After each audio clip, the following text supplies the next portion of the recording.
Hello everyone, मेरा नाम है सुधांशु दुबे और एक बार फिर हाजिर हूं आप सभी के बीच में संजीवनी जेई लेक्चर 10 के अंदर। क्या कुछ आज हम सीखने वाले हैं सर? तो आज का हमारा टॉपिक रहने वाला है दैट इज इलेक्ट्रोनेगेटिविटी। क्या कुछ इसके अंदर हम बातें करने वाले हैं, क्या कुछ सीखने वाले हैं? तो चलिए इसी के साथ शुरुआत करते हैं। सबसे पहली चीज की इलेक्ट्रोनेगेटिविटी क्या होती है और क्या क्या बातें हमें इलेक्ट्रोनेगेटिविटी समझाती है और कैसे केमिस्ट्री के अंदर हमारी चीजों को आसान बनाती है ये इलेक्ट्रोनेगेटिविटी। तो चलिए सबसे पहले शुरू करते हैं बेटा। आज का हमारा जो गोल रहने वाला है दैट इज बेसिकली हम इलेक्ट्रोनेगेटिविटी उसके बारे में और उसकी कुछ बातें गहराई से हम जानेंगे। तो चलिए यहां से शुरू करते हैं। सबसे पहली चीज बेटा अगर मैं बात करता हूं व्हाट इज दिस इलेक्ट्रोनेगेटिविटी, बहुत बेसिक बात है, समझने की कोशिश करो। मान लो बेटा एक एटम ए है, ठीक है? मैंने क्या कहा? एक एटम ए है। एक मिनट, यहां पे मैंने कहा एक एटम ए है, इसके पास कितने इलेक्ट्रॉन है? एक इलेक्ट्रॉन है। एक एटम बी है, इसके पास भी क्या है? एक अनपेयर्ड इलेक्ट्रॉन है। क्या है? एक अनपेयर्ड इलेक्ट्रॉन है। पक्की बात है।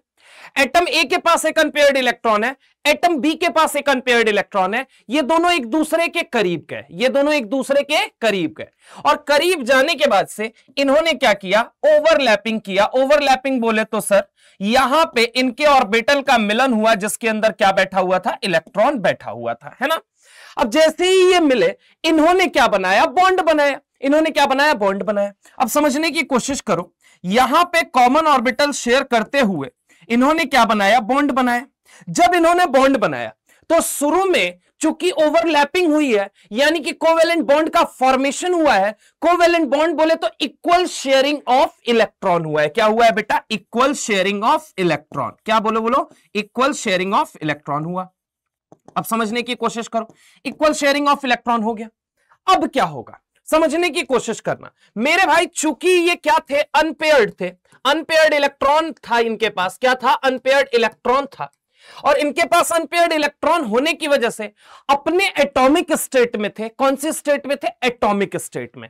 अगर ये एटॉमिक स्टेट में जब थे तो हमें पता है इनकी एनर्जी क्या थी? बहुत ज्यादा हाई। एनर्जी क्या थी? बहुत ज्यादा हाई थी। चूंकि एनर्जी बहुत ज्यादा हाई थी, एनर्जी बहुत ज्यादा हाई थी तो रिएक्टिविटी भी क्या थी? बहुत ज्यादा हाई थी। रिएक्टिविटी भी क्या थी मेरे भाई? हाई थी। एनर्जी ज्यादा तो रिएक्टिविटी ज्यादा, और चूंकि रिएक्टिविटी ज्यादा थी तो स्टेबिलिटी इनकी क्या थी? कम थी।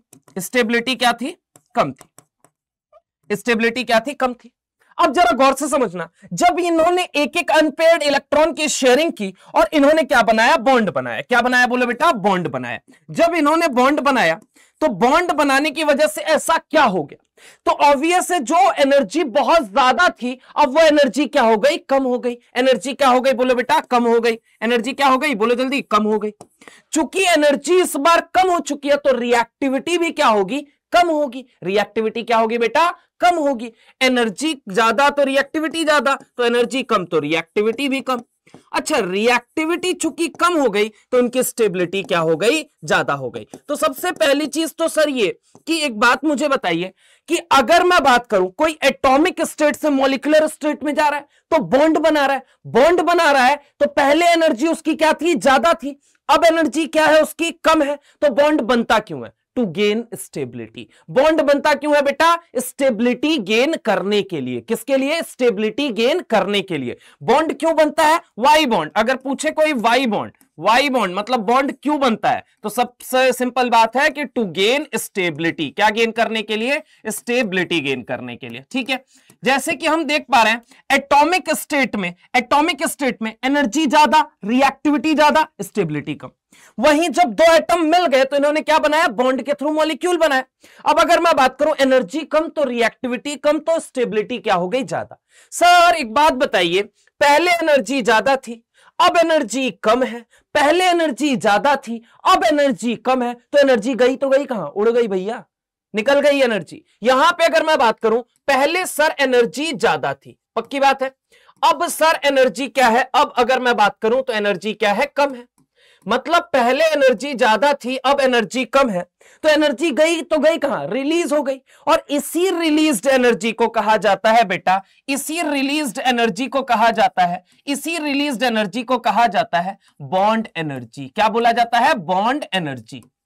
क्या बोला जाता है? Bond energy. जो एनर्जी रिलीज हुई है, जो एनर्जी रिलीज हुई है इसी को हम क्या कहते हैं? Bond energy. तो यहां पे मैं लिख देता हूं energy released during bond formation,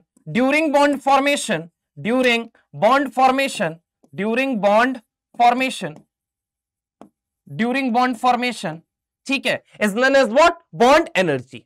यानी कि सर एक बात बताइए, मान लीजिए ए और बी ने मिलकर बॉन्ड बनाया, that is A B bond, तो इनमें जो एनर्जी रिलीज हुई इसको हमने क्या कहा, बॉन्ड एनर्जी का। जो एनर्जी क्या हुई बोलो बेटा, रिलीज्ड हुई, इसको हमने क्या कहा, बॉन्ड एनर्जी। यानी कि सर जब मैं इस बॉन्ड को तोड़ूंगा तो भी तो एक एनर्जी देनी पड़ेगी ना सर, बिल्कुल देनी पड़ेगी। तो मेरे भाई जो एनर्जी अब इनको तोड़ने के लिए लगाओगे, किसके लिए लगाओगे, तोड़ने के लिए। किसके लिए, तोड़ने के लिए। किसके लिए बोलो जल्दी, तोड़ने के लिए। इस एनर्जी को क्या नाम देंगे sir, bond dissociation energy. Bond को तोड़ने के लिए लगने वाली energy is known as what, bond dissociation energy. हम इसको क्या बोलेंगे, बोलो जल्दी, बॉन्ड को तोड़ने के लिए लगने वाली एनर्जी, बोलो बॉन्ड डिसोसिएशन। डिसोसिएशन का मतलब होता है तोड़ना, ठीक है, बॉन्ड डिसोसिएशन एनर्जी। समझ रहे हो मेरी बात को, इसे हम क्या बोलेंगे, बॉन्ड डिसोसिएशन एनर्जी। तो सबसे पहले हमने कहा चूंकि एटॉमिक स्टेट में था तो एनर्जी हाई तो रिएक्टिविटी हाई तो स्टेबिलिटी कम। इसीलिए उन दोनों एटम ने क्या किया, आपस में पास गए, इलेक्ट्रॉन की शेयरिंग की और क्या बनाया, बॉन्ड बनाया। जब बॉन्ड बना तो एनर्जी जो पहले ज्यादा थी अब वो एनर्जी कम हो गई। कैसे सर, रिलीज हो गई। जो रिलीज एनर्जी है उसको हमने क्या कहा, बॉन्ड एनर्जी। सर बॉन्ड बनने से क्या हो गया, बॉन्ड बनने से उनको स्टेबिलिटी मिल गई। तो बॉन्ड क्यों बनता है, टू गेन स्टेबिलिटी। बॉन्ड बनता क्यों है लल्ला, to gain stability. Now the point come कि सर एक बात बताइए, जब दो एटम ने मिलकर बॉन्ड बनाया था तो एक एनर्जी रिलीज हुई थी। हाँ बिल्कुल सही बात है, उसको आपने कहा बॉन्ड एनर्जी। हाँ बिल्कुल सही बात है। तो सर उस बॉन्ड को तोड़ने के लिए भी तो कोई एनर्जी लगेगी। हाँ बेटा बिल्कुल लगेगी, तो उसको हम क्या बोलेंगे, बॉन्ड डिसोसिएशन एनर्जी। क्या ये बात समझ में आई? पहले मैं 1 मिनट साइड हट जा रहा हूं, आप इसे देख लीजिए, फिर हम यहां से शुरुआत करेंगे इलेक्ट्रोनेगेटिविटी की। पक्की बात है, पहले देख लो इसको, सारे लोग फटाफट से देख लीजिए, फिर हम आगे चलते हैं। इसको फटाफट से देख लो। चले देखो बेटा, सबसे पहली चीज कि जब इन दोनों ने बॉन्ड बनाया था तो इनके बीच में डील क्या हुई थी कि भैया देखो, ए कह रहा था हम एक इलेक्ट्रॉन दे रहे हैं और बी कह रहा था हम एक इलेक्ट्रॉन दे रहे हैं, और हम दोनों ने मिलकर क्या बना लिया, बॉन्ड बना लिया। अब बॉन्ड बनाने पे शुरू में इलेक्ट्रॉन कहां पे था, सेंटर में था। अब देखो यहां से दो कंडीशन अराइज होती है, यहां से अगर मैं बात करूं तो दो कंडीशन अराइज होती है। सर वो दो कंडीशन क्या है? मैंने कहा समझने की कोशिश करना, मैंने केस नंबर 1 कहा। क्या बोला, केस नंबर 1 और केस नंबर 2। क्या क्या बना सर केस नंबर 1 और केस नंबर 2? देखो बेटा, मैंने कहा कि ए और बी ने जब बॉन्ड बनाया था तो इलेक्ट्रॉन कहां थे, सेंटर में थे। थोड़ी देर बाद क्या हुआ कि मान लो मैंने कहा electronegativity of A is greater than B. मैंने क्या कहा, electronegativity of A is greater than B. पहला कंडीशन मैं ये मान रहा हूं, और दूसरी कंडीशन में क्या मान रहा हूं, electronegativity of B is greater than A. अब सर ये इलेक्ट्रोनेगेटिविटी क्या है, पहले ये तो समझाओ। वही समझा रहा हूं बेटा, सुनो बस मेरी बात समझना। इलेक्ट्रोनेगेटिविटी बोले तो एक एटम की औकात। क्या बोलो, एक एटम की औकात। सर कौन सी औकात? देख बेटा, ए और बी ने बॉन्ड बनाया था तो शुरू में इलेक्ट्रॉन कहां थे, सेंटर में थे। कहां थे, सेंटर में। लेट सपोज मैंने क्या कहा कि ए की औकात बी से ज्यादा है, ए की औकात बी से ज्यादा है। यानी कि ये क्या करेगा, यानी कि अगर ए की औकात बी से ज्यादा है तो ये क्या करेगा, इलेक्ट्रॉन को अपनी तरफ खींचेगा। क्या करेगा, खींचेगा। इलेक्ट्रॉन को अपनी तरफ क्या करेगा, खींचेगा। समझ रहे हो, अपने न्यूक्लियस की तरफ ये जो एक वाला एटम है ये क्या करेगा, खींचेगा। जब ये खींचेगा तो समझना कंडीशन कैसे डेवलप होगी। कंडीशन कुछ ऐसा होगा कि ये जो ऑर्बिटल है ये ए और बी दोनों ने मिलकर बनाया है। ये जो ऑर्बिटल है जिसे हम कह रहे हैं बॉन्डिंग मॉलिक्यूलर ऑर्बिटल। क्या बोलते हैं, बोलो बेटा, बॉन्डिंग मॉलिक्यूलर ऑर्बिटल। इसको क्या बोला जाता है, बॉन्डिंग मॉलिक्यूलर ऑर्बिटल। क्या बोला, बॉन्डिंग मॉलिक्यूलर ऑर्बिटल। ए और बी क्या है, बोलो जल्दी। ए और बी ने जब बॉन्ड बना लिया क्या बन गए, मॉलिक्यूल बन गए। अब समझना, एक ऐसा मॉलिक्यूल जो ऑर्बिटल की शेयरिंग की वजह से, ऑर्बिटल की ओवरलैपिंग की वजह से बॉन्ड बना रहा है। हमने कहा बॉन्डिंग मॉलिक्यूलर ऑर्बिटल, एक ऐसा मॉलिक्यूल जो ऑर्बिटल की ओवरलैपिंग की वजह से बॉन्ड बना रहा है, हमने कहा bonding molecular orbital. In short आलसी लोग इसको बीएमओ के नाम से जानते हैं। किसके नाम से जानते हैं बेटा? बीएमओ के नाम से। अब मैंने कहा कि ए की औकात मान लो ज्यादा है, तो ए क्या करेगा? इस इलेक्ट्रॉन को अपनी तरफ पूरी तरीके से वो क्या करेगा? खींचेगा। अगर खींचेगा तो ये इलेक्ट्रॉन किसके न्यूक्लियस की तरफ शिफ्ट हो गए? ये मुझे बताओ, ये किसके न्यूक्लियस की तरफ शिफ्ट हो गए? ऑब्वियस है सर, ए वाले एटम की तरफ शिफ्ट हो गए। अब एक बात बताओ, ये जो ऑर्बिटल है, क्या ए और बी ने दोनों ने मिलकर बनाया था? क्या ये इलेक्ट्रॉन ये ऑर्बिटल छोड़ के भाग गए, कंप्लीटली भाग गए ए के पास? नहीं सर, ये है उसी ऑर्बिटल में, लेकिन स्लाइटली शिफ्ट हो गए हैं। है उसी ऑर्बिटल में सर, लेकिन स्लाइटली शिफ्ट हो गए हैं। किसकी तरफ? ए के न्यूक्लियस की तरफ। किसकी तरफ? ए के न्यूक्लियस की तरफ। तो ए के न्यूक्लियस की तरफ जब शिफ्ट होंगे तो तुम सोच के बताओ, ए के न्यूक्लियस की तरफ जब इलेक्ट्रॉन स्लाइटली शिफ्ट हुआ तो ये मुझे बताओ इलेक्ट्रॉन चार्ज कैसा था? सर नेगेटिव था। क्या वो इलेक्ट्रॉन ये ऑर्बिटल छोड़ के भाग गया है? नहीं सर। क्या अभी भी है उसी ऑर्बिटल में? हां सर। यानी कि चार्ज पूरा आएगा या अधूरा आएगा? सर अधूरा आएगा, क्योंकि है तो अभी उसी ऑर्बिटल में ना मेरे भाई। वो ऑर्बिटल छोड़ के भागा थोड़ी है कि चार्ज पूरा आप लिखोगे। तो चार्ज कैसा लिखेंगे? अधूरा। अधूरा को अंग्रेजी में पार्शियल। पार्शियल को हम यहां पे कैसे रिप्रेजेंट करेंगे? यहां पे कैसा चार्ज आ जाएगा बेटा जी? यहां पे चार्ज आ जाएगा पार्शियल डेल्टा नेगेटिव, और यहां पे चार्ज आ जाएगा पार्शियल डेल्टा पॉजिटिव।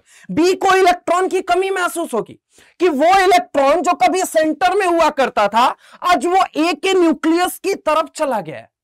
ए के न्यूक्लियस की तरफ चला गया है, तो उसके सर पे पार्शियल डेल्टा नेगेटिव चार्ज आया, और यहां पे कैसा चार्ज आया बेटा? Partial delta positive.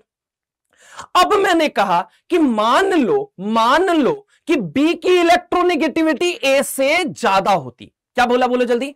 बी की इलेक्ट्रोनेगेटिविटी ए से ज्यादा होती। बी की इलेक्ट्रोनेगेटिविटी ए से ज्यादा होती। अब क्या होता?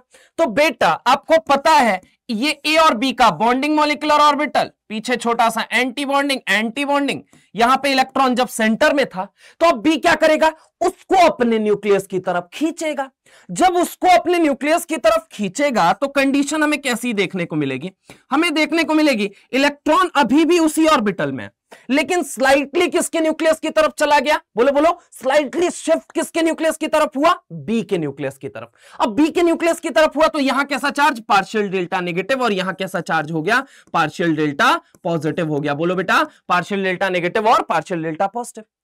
तो सर कहना क्या चाहते हो? कहना यही तो चाहता हूं, इलेक्ट्रोनेगेटिविटी एक एटम की औकात होती है। इलेक्ट्रोनेगेटिविटी एक एटम की औकात होती है कि वो कितना शेयर्ड पेयर ऑफ इलेक्ट्रॉन, बोलो ये क्या है? शेयर्ड, दोनों लोगों ने मिलकर शेयर किया था। शेयर्ड पेयर बोले तो एक इलेक्ट्रॉन ए ने दिया था, एक इलेक्ट्रॉन बी ने दिया था। शेयर्ड पेयर ऑफ इलेक्ट्रॉन इसको बोलेंगे। क्या बोलेंगे? Shared pair of electron. तो इलेक्ट्रोनेगेटिविटी एक एटम की औकात होती है कि वो सामने वाले शेयर्ड पेयर ऑफ इलेक्ट्रॉन को अपने न्यूक्लियस की तरफ कितना खींच सकता है। फिर से सुनना मेरी बात को, मैंने क्या बोला?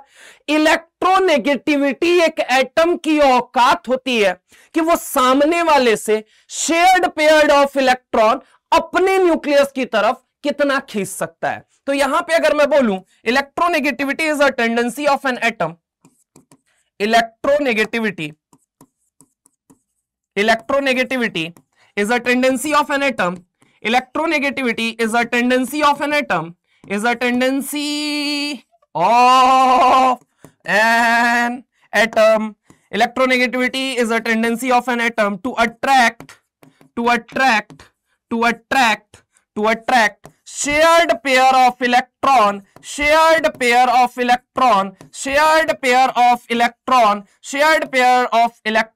towards its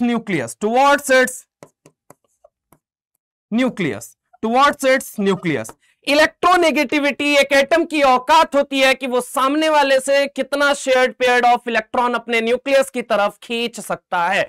अगर एक ही इलेक्ट्रोनेगेटिविटी ज्यादा थी तो ऑब्वियस है वो शेयर्ड पेयर ऑफ इलेक्ट्रॉन को अपने न्यूक्लियस की तरफ खींचेगा। अगर बी की इलेक्ट्रोनेगेटिविटी ज्यादा थी तो ऑब्वियस है वो शेयर्ड पेयर ऑफ इलेक्ट्रॉन को अपने न्यूक्लियस की तरफ खींचेगा।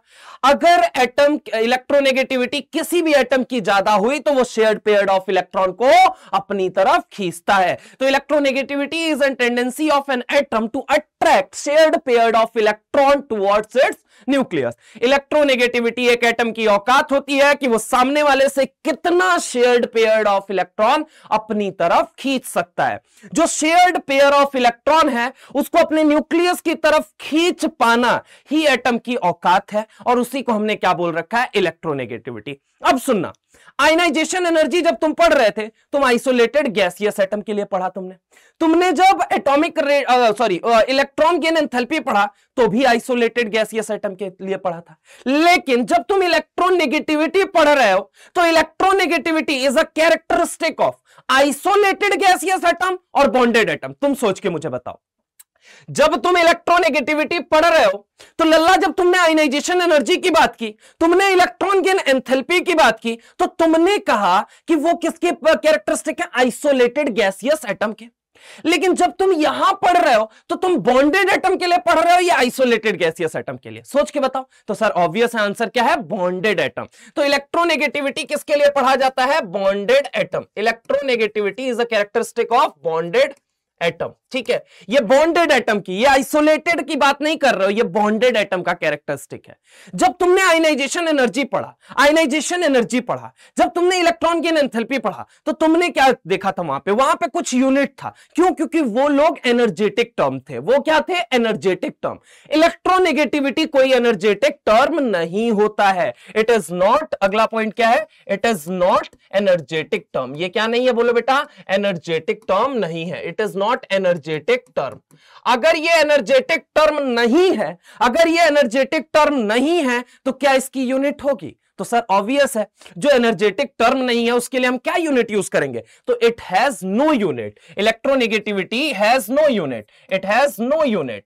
इसकी कोई यूनिट नहीं होती है, इसकी कोई यूनिट नहीं होती है। इलेक्ट्रॉन गेन एंथैल्पी जो था वो आइसोलेटेड गैसियस एटम के आउटर मोस्ट शेल में तुम इलेक्ट्रॉन ऐड कर रहे थे। इलेक्ट्रोनेगेटिविटी क्या है कि एक बॉन्डेड एटम लिया, उस बॉन्डेड एटम में जिसकी औकात ज्यादा रहेगी वो शेयर्ड पेयर ऑफ इलेक्ट्रॉन को अपने न्यूक्लियस की तरफ ज्यादा खींचेगा। क्या मेरी बात समझ में आई? 1 मिनट साइड हट जा रहा हूं, पहले इसको नोट कर लो, फिर हम आगे चलते हैं और बहुत सारी बातें समझते हैं। पहले इसको नोट कर लीजिए, देख लीजिए फटाफट से, पहले इसको फटाफट से आप लोग देख लेंगे और उसके बाद से चलिए फटाफट देख लो सारे देख लो। चलिए यहां पे अगर हम बात करें, यहां पे आपने नोट कर लिया, देख लीजिए पहले फटाफट, ठीक है। चलिए हम आगे चलते हैं, जरा गौर से यहां पे देखो, ठीक है। यहां पे अगर हम बात करें तो ये थी इलेक्ट्रोनेगेटिविटी। अब इलेक्ट्रोनेगेटिविटी को डिफाइन करने के लिए अलग अलग स्केल आई, जैसे कि एक लीनियस पॉलिंग के स्केल आई, उसके बाद मुलिकन स्केल आई, अल्फ्रेड रोचाउ के स्केल आई। क्या सर ये स्केल जानना जरूरी है? नहीं। जो आपके सिलेबस में इलेक्ट्रोनेगेटिविटी की जो वैल्यू हम पढ़ते हैं दैट इज लिनस पॉलिंग के अकॉर्डिंग पढ़ते हैं, ठीक है। तो चलिए हम आगे चलते हैं।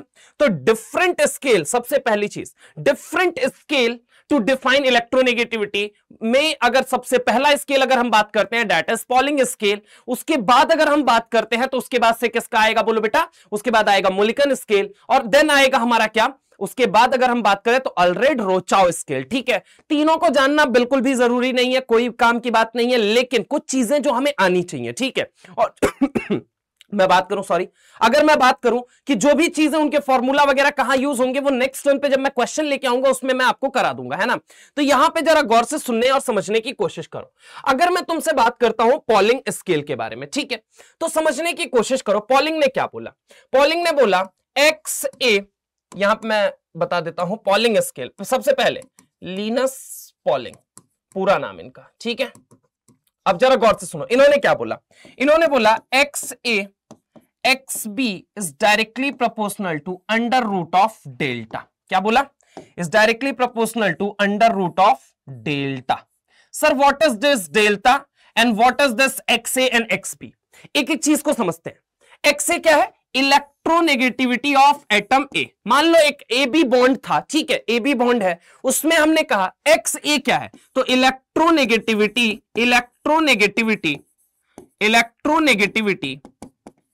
Of atom A, electronegativity of atom A. तो सर ये एक्स बी भी क्या है, इलेक्ट्रोनेगेटिविटी ऑफ एटम बी। ये क्या है, इलेक्ट्रोनेगेटिविटी ऑफ एटम बी। क्या है बोलो बेटा, electronegativity of atom B, electronegativity of atom B है, ठीक है। अब बात करें सर ये क्या है, डेल्टा क्या है, इसको हम कहते हैं आयोनिक रेजोनेंस एनर्जी। क्या बोलते हैं, आयोनिक रेजोनेंस एनर्जी। क्या बोलते हैं बोलो बेटा, आयोनिक रेजोनेंस एनर्जी। क्या बोलते हैं इसको, आयोनिक रेजोनेंस एनर्जी। सर ये क्या बड़ी बड़े टर्म्स की बात कर रहे हो, सिंपल शब्दों में समझाओ ना। मैंने कहा ना बस रिलेशन समझ लो, रिलेशन बस आपके लिए इंपॉर्टेंट है, रिलेशन कैसे आया है, आखिर कैसे इलेक्ट्रोनेगेटिविटी की खोज हुई है, ठीक है। अब आयनिक रेजोनेंस एनर्जी क्या होती है सर, आयनिक रेजोनेंस एनर्जी कुछ नहीं होती है। डेल्टा का मतलब क्या होता है, देखो डेल्टा का मतलब होता है under root of E A B minus under root of E A into E B B. ये क्या है sir, E A B B, E A B, क्या कहना क्या चाहते हो साफ शब्दों में कहो ना। देखो बेटा समझो, मान लो एक एटम ए ने बॉन्ड बनाया था, ठीक है, समझने की कोशिश करना। तो इनकी कुछ बॉन्ड एनर्जी थी, लेट सपोज मैंने कितना कह दिया 10, ठीक है, समझने की कोशिश करो यहां पे। मान लो एक एटम बी ने बॉन्ड बनाया था, बी ने, ठीक है, तो इसकी एनर्जी बॉन्ड एनर्जी कितनी थी, लेट सपोज हमने कहा बॉन्ड एनर्जी कितनी थी, बोलो बेटा बॉन्ड एनर्जी कितनी थी, इसको 12 मान लिया, ठीक है। अब जरा गौर से समझने की कोशिश करना, अब मैंने कहा ए टूटा यहां से, बी यहां से टूटा और ए बी ने बॉन्ड बनाया, ठीक है, तो इसकी भी कुछ ना कुछ बॉन्ड एनर्जी होगी, ठीक है, कुछ ना कुछ बॉन्ड एनर्जी होगी। अरे energy release during bond formation, bond बनने के दौरान जो एनर्जी रिलीज हुई उसको हमने क्या कहा, बॉन्ड एनर्जी। अब समझने की कोशिश करना, जो ई ए बी है ये क्या है, bond energy of A and B. समझ रहे हो, ए और बी ने जब बॉन्ड बनाया तो रिलीज एनर्जी को हमने कहा bond energy of E A B. E A जब ए ने मिलकर बॉन्ड बनाया तो bond energy of A atom, ठीक है, bond energy of B B. समझ रहे हो मेरी बात को, तो ये क्या है, bond energy of A B, ठीक है, ए बी बॉन्ड की बॉन्ड एनर्जी है, ये क्या है, बॉन्ड एनर्जी ऑफ ए, और ये क्या है, bond energy of B B. क्या है बोलो बेटा, bond energy of B B. अब देखो लिनस पॉलिंग का कहना क्या था कि जो इलेक्ट्रोनेगेटिविटी है ना, electronegativity is directly proportional to under root of delta. Delta is what, ionic resonance energy. What is this ionic resonance energy, तो आयोनिक रेजोनेंस एनर्जी आपकी ये होती है। अब अगर मैं तुमसे बात करूं तो समझने की कोशिश करना, ये जो है ये क्या है, मान लो थ्योरेटिकल है, ये क्या है, थ्योरेटिकल, ये क्या होती है, थ्योरेटिकल, और ये जो है ये क्या है, एक्चुअल। अब थ्योरेटिकल एक्चुअल कहना क्या चाहते हो, एक्चुअल बोलो या एक्सपेरिमेंटल बोलो, बात एक ही है, समझने की कोशिश करो। यहां पे मान लो अगर ए की बॉन्ड एनर्जी थी 10 और बी की बॉन्ड एनर्जी थी 12, तो हमने दो डेटा निकाल सकते हैं, समझने की कोशिश करो। हमने कहा इसका हाफ, चूंकि यहां से ए टूटा है और यहां से बी टूटा है, तो इसका हाफ कर दो 5 और इसका हाफ कर दो 6, और 6 और 5 लगभग इन दोनों को हमने जोड़ के लिख दिया क्या, कि वो नई बॉन्ड एनर्जी किसकी होगी, ए बी की होगी। ये तो क्या है, थ्योरेटिकल है, ये क्या है बोलो बेटा, थ्योरेटिकल। एक हो गई थ्योरेटिकल बॉन्ड एनर्जी, एक क्या हो गई, थ्योरेटिकल बॉन्ड एनर्जी, जो हमने डायरेक्ट यहां से हाफ हाफ करके लिख दिया, और एक होगी जो हमने एक्सपेरिमेंट करके निकाला कि आखिर इनकी बॉन्ड एनर्जी कितनी है। तो जब हमने एक्सपेरिमेंट करके निकाला तो वो थ्योरेटिकल से मैच नहीं कर रहा था, क्यों, अब इसके पीछे यही कारण समझना है, समझने की कोशिश करो। यहां पे ए बी की एक थ्योरेटिकल बॉन्ड एनर्जी आई जो हमने डायरेक्ट यहां से डेटा से कैलकुलेट कर दिया, और एक हमने एक्सपेरिमेंट करके निकाला जो कि क्या थी, एक्चुअल थी। अब ये एक्चुअल मैच नहीं की, एक्चुअल जो थी वो मैच नहीं की। वजह क्या थी इसके पीछे, वजह था electronegativity difference. Sir what is this electronegativity difference, अब समझो यहां पे ऐसा क्यों नहीं हुआ, वो जरा गौर से यहां पे समझना कि बेटा ए और बी ने मिलकर बॉन्ड बनाया था, यानी ए और बी का ऑर्बिटल शेयर हुआ था। इलेक्ट्रॉन इनिशियली कहां थे, बीच में थे। अब इलेक्ट्रॉन इनिशियली बीच में थे, समझने की कोशिश करना, इलेक्ट्रॉन इनिशियली बीच में थे। अब मान लो कि बी की electronegativity, if electronegativity of B is greater than A, B की इलेक्ट्रोनेगेटिविटी ए से ज्यादा है, तो बी क्या करेगा, इस शेयर्ड पेयर ऑफ इलेक्ट्रॉन को अपने न्यूक्लियस की तरफ खींचेगा, बिकॉज इलेक्ट्रोनेगेटिविटी एक एटम की औकात होती है कि वो सामने वाले से कितना शेयर्ड पेयर ऑफ इलेक्ट्रॉन अपने न्यूक्लियस की तरफ खींच सकता है। तो अगर मैं बात करूं, जब इसने खींचना शुरू किया, तो अब यहां पे जरा गौर से देखो, इलेक्ट्रॉन स्लाइटली शिफ्ट हो गए किसकी तरफ, किसकी तरफ, बी के न्यूक्लियस की तरफ। अब बी के न्यूक्लियस की तरफ शिफ्ट हुए तो बी पे कैसा चार्ज आया, पार्शियल डेल्टा नेगेटिव, ए पे कैसा चार्ज आया, पार्शियल डेल्टा पॉजिटिव। समझने की कोशिश करो, बी पे कैसा चार्ज आया, पार्शियल डेल्टा नेगेटिव, और ए पे कैसा चार्ज आया, पार्शियल डेल्टा पॉजिटिव। यानी कि अगर मैं बोलूं तो ये क्या है, चार्ज है। ये क्या है, बोलो बेटा, चार्ज। चार्ज बोले तो पोल, चार्ज बोले तो पोल, चार्ज बोले तो पोल। पोल से ही वर्ड क्या आया, पोलर। क्या आया, पोलर। कितने पोल डेवलप हो रहे हैं, एक पॉजिटिव पोल और एक नेगेटिव पोल, इसीलिए हमने क्या बोला, डाईपोल। क्या डेवलप हो गया, डाईपोल डेवलप हो गया। डाई बोले तो दो, पोल डेवलप हो गया, डाईपोल। ठीक है, अब यहां पे समझने की कोशिश करो, चार्ज डेवलप हुआ, इस वजह से हम क्या बोलेंगे कि ये बॉन्ड कैसा हो गया, पोलर हो गया, पोलैरिटी आ गई। पोलैरिटी मतलब चार्ज का आ जाना, समझ रहे हो मेरी बात को। तो यहां पे अगर मैं बात करूं, ये कैसा हो गया, यहां पे क्या डेवलप हो गई, पोलैरिटी डेवलप हो गई। क्या डेवलप हो गई, पोलैरिटी डेवलप हो गई। अब पोलैरिटी डेवलप होने का मतलब क्या है, बोलो, आयोनिक कैरेक्टर का आ जाना। अपने जीवन में दो ही तरह के आयन है, एक केटायन है और एक एनायन है। तो अगर मैं बात करूं पोलैरिटी डेवलप होने का मतलब क्या है सर, पोलैरिटी डेवलप होने का मतलब क्या है, आयोनिक कैरेक्टर का आना। क्या आना, आयोनिक कैरेक्टर का आना। क्या बोलो, बोलो, आयोनिक कैरेक्टर का आना। आयोनिक कैरेक्टर बोले तो अपने जीवन में दो ही तरह के आयन, एक होता है केटायन और एक कौन सा होता है बेटा, एनायन होता है। एक कौन सा होता है, केटायन, और एक कौन सा होता है, एनायन। पक्की बात है। तो आयोनिक कैरेक्टर का आना ही क्या कहा जाएगा, पोलैरिटी का डेवलप हो जाना। ठीक है, अब इसकी वजह से क्या हो गया, इसकी वजह से अगर चार्ज आ गए तो यहां पे फोर्स ऑफ अट्रैक्शन क्या करेगा, बढ़ेगा। और bond is basically what, bond क्या होता है, बॉन्ड क्या होता है, bond is basically what, force of attraction. एक बॉन्ड क्या होता है, बॉन्ड बोले तो फोर्स ऑफ अट्रैक्शन। क्या बोलो, बोलो, फोर्स ऑफ अट्रैक्शन। बोलो, बोलो, क्या हो गया, force of attraction. Bond is nothing but it is force of attraction.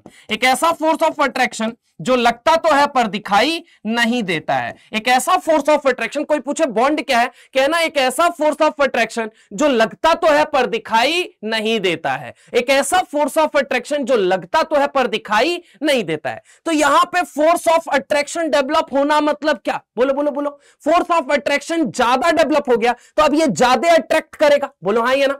तो यहां पे अगर हम बात करें, चूंकि पोलैरिटी डेवलप हुई, पोलैरिटी डेवलप होने की वजह से आयनिक कैरेक्टर आए, आयनिक कैरेक्टर की वजह से अगर मैं बात करूं, बॉन्डिंग कैरेक्टरिस्टिक थोड़ी सी और ज्यादा हो गई। दैट इज वाई जो थ्योरेटिकल हम कैलकुलेट कर रहे थे वो एक्सपेरिमेंटल से अलग आ गया, और जो एक्सपेरिमेंटल होता है, जो एक्चुअल बॉन्ड एनर्जी होती है वो थ्योरेटिकल से ज्यादा आती है। क्या आती है, theoretical bond energy is greater then, theoretical bond energy नहीं, एक्सपेरिमेंटल बॉन्ड एनर्जी या actual bond energy is greater then what, theoretical bond energy. तो अगर मुझे बॉन्ड एनर्जी कैलकुलेट करनी है तो एक्सपेरिमेंटल माइनस थ्योरेटिकल करूंगा। वही काम तो किया है, देखो ना भाई, वही काम तो किया उसने।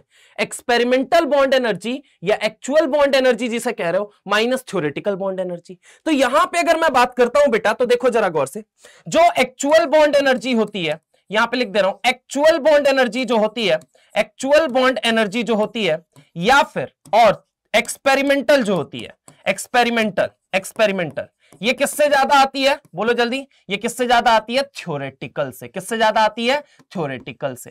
Theoretical bond energy, theoretical bond energy.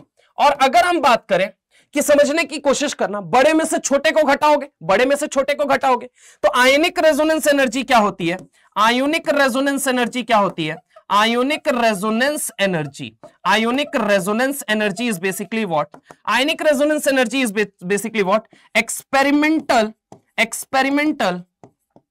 bond energy minus theoretical bond energy। क्या होती है, theoretical bond energy, theoretical bond energy। Experimental bond energy minus theoretical bond energy क्या बताती है? आयोनिक रेजोनेंस एनर्जी बताती है। क्या बताती है? आयोनिक रेजोनेंस एनर्जी बताती है। तो ये था लिनियस पॉलिंग का स्केल। बेसिकली इसी तरीके से उन्होंने क्या निकाला? इलेक्ट्रोनेगेटिविटी। अब कुछ इलेक्ट्रोनेगेटिविटी की वो वैल्यूज जो हमें पता होनी चाहिए, तो आइए उनके बारे में बता देते हैं। पहले इसको एक बार देख लेंगे आप लोग, पहले एक बार इसको देख लीजिए, फिर हम आगे चलते हैं।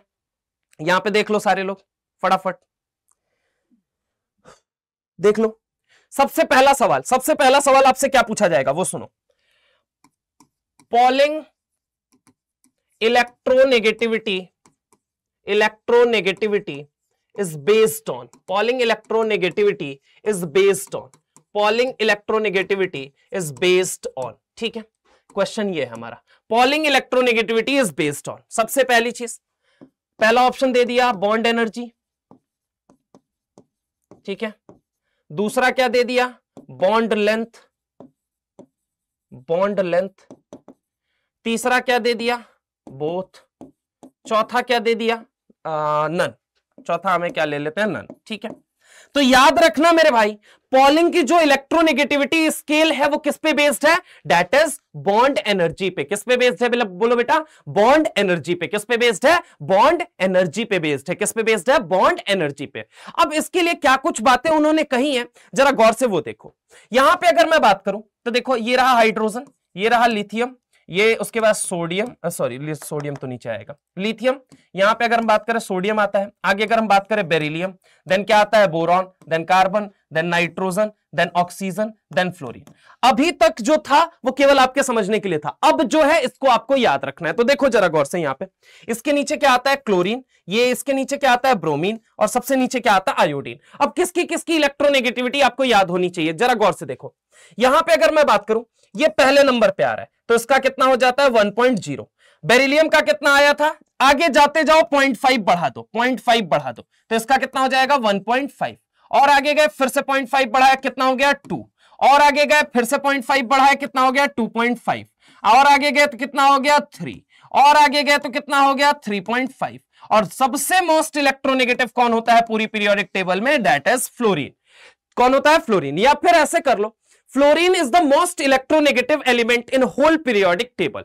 फ्लोरीन जो होता है वो सबसे ज्यादा इलेक्ट्रोनेगेटिव एलिमेंट है पूरे पीरियोडिक टेबल के अंदर। तो अगर मैं बात करूं, इसका 4 याद कर लो, पीछे आओ 0.5 कम करते चले जाओ, पीछे आओ 0.5 कम करते चले जाओ, पक्की बात है।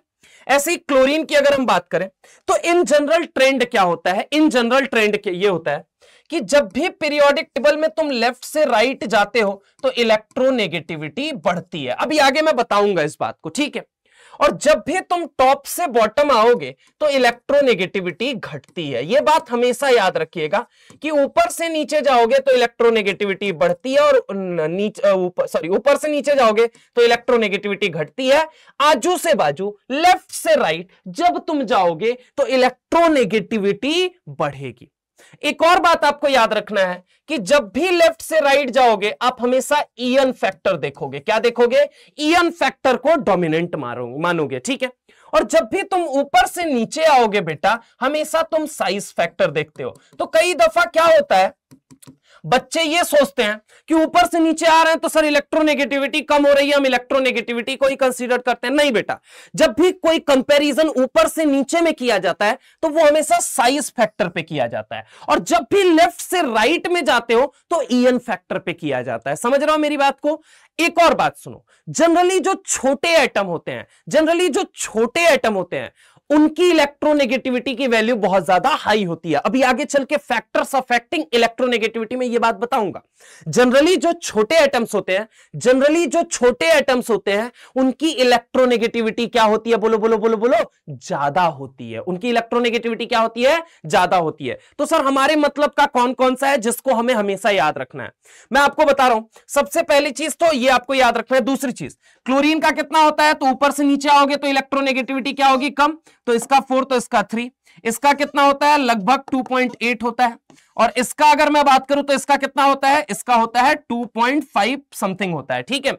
अब देखो, इसके अलावा समझने की कोशिश करो। यहां पे अगर मैं तुमसे बात करता हूं तो देखना और समझना। सबसे पहले हाइड्रोजन और फास्फोरस कहा जाता है इसकी इलेक्ट्रोनेगेटिविटी भी 2.1 होती है और इसकी इलेक्ट्रोनेगेटिविटी भी 2.1 होती है।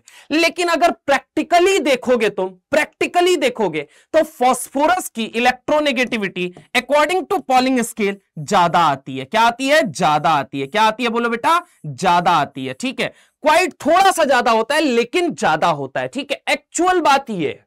हाँ, वो कह दिया जाता है कि हाइड्रोजन और फास्फोरस की इलेक्ट्रोनेगेटिविटी 2.1 होगी, लेकिन सच्चाई ये है कि फास्फोरस की क्वाइट ज्यादा होती है हाइड्रोजन के कंपैरिजन में। दूसरी बात, कोई बोले कसाई तो तुम कहना 2.5 मेरे भाई। क्या बोलोगे? कोई बोले कसाई तो तुम क्या बोलोगे? 2.5 मेरे भाई। बोले तो कार्बन हो, सल्फर हो, आयोडीन हो, इनकी इलेक्ट्रोनेगेटिविटी क्या मान ली जाती है कि इनकी इलेक्ट्रोनेगेटिविटी बराबर होती है। ठीक है, कोई बात नहीं, लेकिन सच्चाई भी जान लो क्या होता है। सच्चाई यह है कि पॉलिंग स्केल के अकॉर्डिंग अगर डेटा उठा के देखोगे तो आयोडीन का सल्फर से ज्यादा है और सल्फर का कार्बन से ज्यादा है। तो सर हमें याद कौन सा रखना है?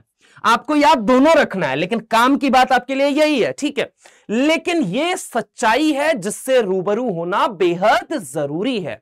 ठीक है, अब अगर हम बात करें, एक और डेटा होता है डेट इज नाइट्रोजन और क्लोरीन में कहा जाता है दोनों की इलेक्ट्रोनेगेटिविटी 3 है। लेकिन सच बात यह है कि नाइट्रोजन की क्लोरीन से ज्यादा होती है। नाइट्रोजन की क्लोरीन से ज्यादा होती है। अब नाइट्रोजन की क्लोरीन से ज्यादा है, इस बात का प्रूफ, इस बात के साक्ष्य कुछ जेईई एडवांस के सवाल है और कुछ एनसीईआरटी, माता रानी, गीता, बाइबल, कुरान के अंदर लिखी हुई कुछ बातें हैं। जैसे कि सर वो बातें क्या क्या है? तो पहली बात यह है कि नाइट्रोजन की क्लोरीन से ज्यादा है। यहां पे समझिएगा, इस बात को मैं समझा रहा हूं बेटा जी, यहां पे सुनिएगा, सीखिएगा, समझिएगा कि नाइट्रोजन की क्लोरीन से ज्यादा कैसे है। तो पहली चीज, जो NH3 है ये H बॉन्डिंग करता है। क्या करता है? NH3 जो है वो H बॉन्डिंग करता है। ठीक है, NH3 जो है वो H बॉन्डिंग करता है, लेकिन प्योर HCl जो होता है वो H बॉन्डिंग नहीं करता। क्या? बोलो बोलो, प्योर HCl H बॉन्डिंग नहीं करता। समझ रहे हो मेरी बात को? पहला प्रूफ तो ये। दूसरा प्रूफ क्या है? क्योंकि हम सुनते हैं 3 या 3 से ज्यादा इलेक्ट्रोनेगेटिव एटम से जुड़ा हर वो H केमिस्ट्री की दुनिया में एक्टिव H। क्या बोला सर आपने? 3 या 3 से ज्यादा इलेक्ट्रोनेगेटिव एटम से जुड़ा हर वो H केमिस्ट्री की दुनिया में एक्टिव H कहा जाता है। क्या कहा जाता है? एक्टिव H कहा जाता है। चलो मैं लिख देता हूं यहां पे। सबसे पहली चीज, अगर मैं बात करूं एक्टिव H और नॉर्मल H, क्या दोनों में अंतर है? हाँ बिल्कुल है। एक्टिव H हम उसे कहते हैं बेटा जो 3 या 3 से ज्यादा इलेक्ट्रोनेगेटिव एटम से जुड़ा हुआ है। That is called as active H। मतलब कि hydrogen attach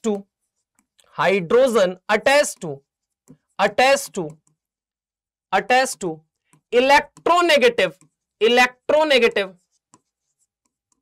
atom having electronegativity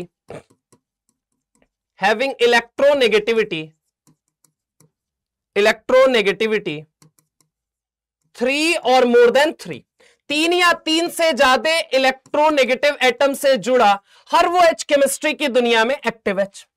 अब एक्टिव H के कितने काम होते हैं? टोटल 3 काम होते हैं लल्ला। कितने काम होते हैं? 3 काम होते हैं।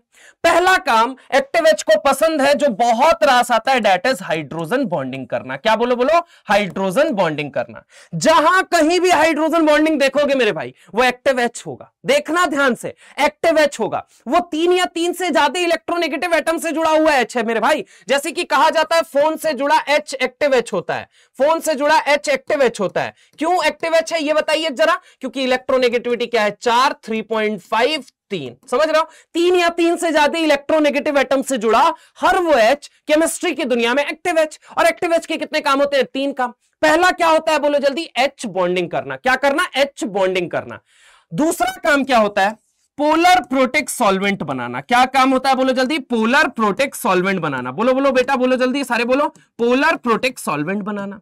और तीसरा काम क्या होता है? पहला काम है H बॉन्डिंग, दूसरा है पोलर प्रोटेक्ट सॉल्वेंट, और तीसरा काम क्या है? तीसरा काम है एसिड बेस रिएक्शन करना। क्या करना बोलो बेटा? एसिड बेस रिएक्शन करना। क्या करना? एसिड बेस रिएक्शन करना। अब समझने की कोशिश करो, H बॉन्डिंग कहां पे होगी? जहां एक्टिव H होगा। और एक्टिव H हम किसे कहते हैं? 3 या 3 से ज्यादा इलेक्ट्रोनेगेटिव एटम से जुड़ा हुआ हर वो H। अब अगर मैं पीछे वाले अपने पेज पे आऊं तो मुझे पता है NH3 जो है वो H बॉन्डिंग कर रहा है, प्योर HCl नहीं कर रहा है, मतलब कि वो क्या है? वो एक्टिव H नहीं है। एक्टिव H नहीं मतलब 3 या 3 से ज्यादा इलेक्ट्रोनेगेटिव एटम से नहीं जुड़ा हुआ है। अब समझने की कोशिश करना, यहां पे एक लॉजिक है ये केवल, ठीक है। अब जरा गौर से सुनो, दूसरी बात क्या होती है? पहला लॉजिक तो ये, दूसरा लॉजिक ये है कि जब NCl3 का लेके हमने हाइड्रोलिसिस किया था तो जेईई एडवांस के पेपर में जब हमने देखा तो वहां पे क्या नजर आया कि जब हमने NCl3 का हाइड्रोलिसिस किया, मतलब पानी की प्रेजेंस में इसको तोड़ा। अब तुम्हें पता है पानी में दो तरह की चीजें हैं, एक आपका क्या है? H+ आयन है, और एक कौन सा आयन है? OH- आयन है। तो अगर मैं नेट रिजल्ट देखूं क्या आया, तो नेट रिजल्ट मेरे भाई क्या आया वो जरा गौर से देखो। नेट रिजल्ट जो आया वो आया NH3 प्लस HOCl। क्या आया? HOCl। अब NH3 प्लस HOCl क्यों आया?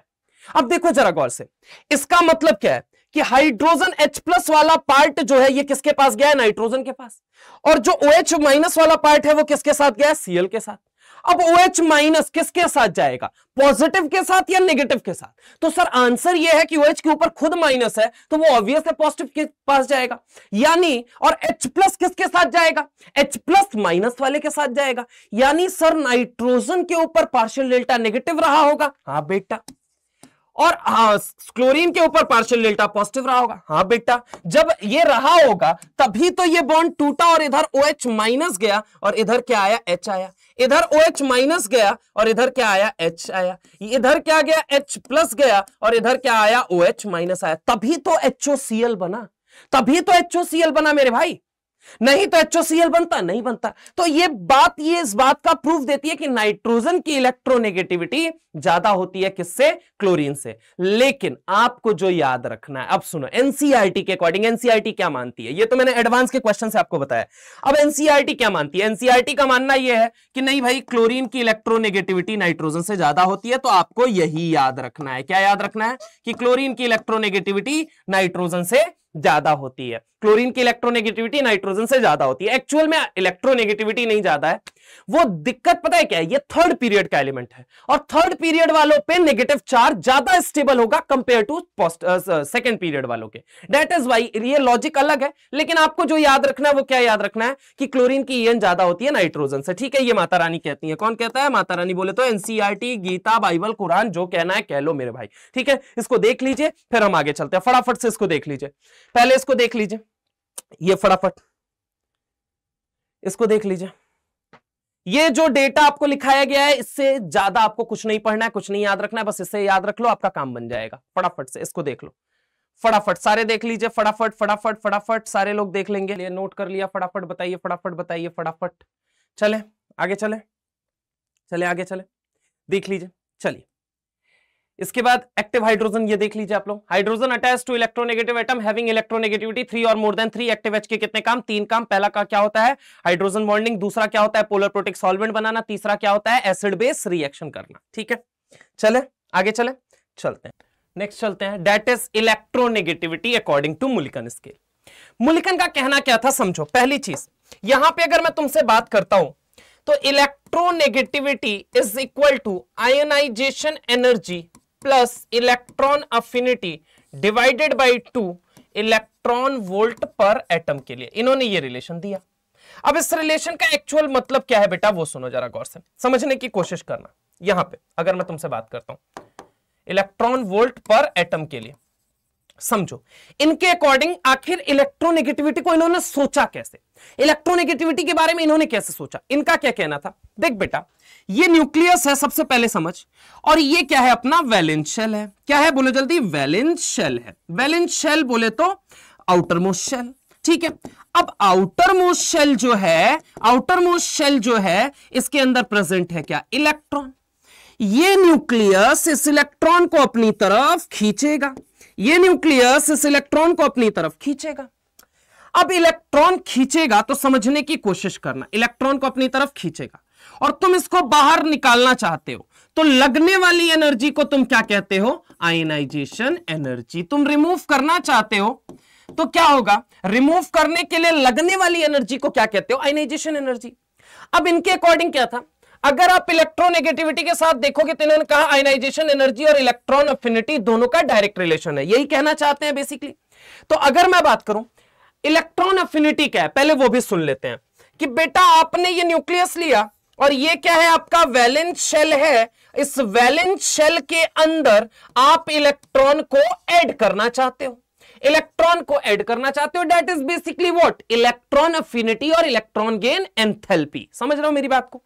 अब इनके अकॉर्डिंग कहना क्या है कि जो अपना इलेक्ट्रॉन आसानी से ना दे, डायरेक्ट रिलेशन में, मतलब कि जो अपना इलेक्ट्रॉन आसानी से ना दे, जो अपना इलेक्ट्रॉन आसानी से ना दे, जो अपना इलेक्ट्रॉन आसानी से ना दे और दूसरे का इलेक्ट्रॉन जबरदस्ती जल्दी जल्दी लेना चाहे, दोनों की दोनों बातें डायरेक्ट रिलेशन में इलेक्ट्रोनेगेटिविटी के। तो एक चीज समझो, जो अपना इलेक्ट्रॉन आसानी से ना दे और जो इलेक्ट्रॉन आसानी से ले, समझ रहे हो, आसानी से मतलब तेजी से ले, जो अपना इलेक्ट्रॉन, खुद का इलेक्ट्रॉन तो किसी को ना देना चाहे लेकिन सामने वाले का इलेक्ट्रॉन लेना चाहे, उसी की इलेक्ट्रोनेगेटिविटी वैल्यू ज्यादा होगी, उसी की इलेक्ट्रोनेगेटिविटी वैल्यू ज्यादा होगी। कहानी बहुत डेप्थ की है लेकिन आपको समझना है कि आखिर इस रिलेशन का मतलब क्या है, इस रिलेशन का आखिर एग्जैक्ट मतलब क्या है।